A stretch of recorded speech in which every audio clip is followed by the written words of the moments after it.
பொறக்க போற குழந்தைய கூட டிசைன் பண்ணலாமா?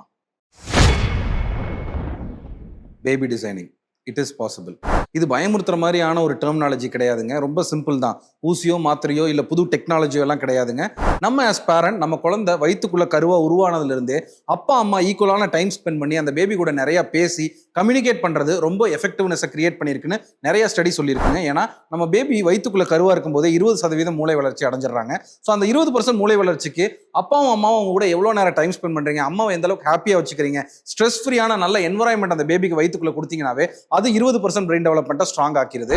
பேபி பிறந்ததுக்கு அப்புறம் 0 to 3 இயர்ஸ்ல 85% அவங்களோட பிரெயின் டெவலப்மெண்ட் இருக்கு. அப்போ அந்த டைம்ல நிறைய டைம் குவாலிட்டேட்டிவா அவங்க கூட ஸ்பெண்ட் பண்ணி அவங்களுக்கு சின்ன சின்ன ஃபவுண்டேஷன் எக்ஸசைசஸ் அப்பவே கொடுத்து அவங்களுக்கு ஃபிளாஷ் கார்டு காட்டுறது, நல்ல ஒரு ஸ்லோகாஸ் போட்டு விடுறது, அவங்கள ஒரு நல்ல அட்மாஸ்பியர்ல வளர்க்க வைக்கிறது மூலியமா நம்ம குழந்தைய நம்மளால ஒரு நல்ல ஒரு ஃபவுண்டேஷன் ஸ்கில்லோட டெவலப் பண்ணிட முடியும். அண்ட் 3 to 6 இயர்ஸ்ல தேர்ட் ஃபைனல் ஸ்டேஜ் ஒரு 15% டெவலப்மெண்ட் அங்கே தான் இருக்குங்க. ஸோ அந்த டைம்ல நம்ம ஒரு கிண்டர் கார்டன் டீச்சரோட சப்போர்ட்ல ஒரு நல்ல ஃபவுண்டேஷன் எஜுகேஷன் அவங்களுக்கு நம்ம கொடுத்துட்டோம்னா நல்ல பழக்க வழக்கங்கள் வீட்டில் கத்துக்கிறாங்க, ஃபவுண்டேஷன் ஸ்கில்ஸை எஜுகேஷனோட சேர்த்து அவங்க ஸ்கூல்ல கத்துக்கிறாங்க.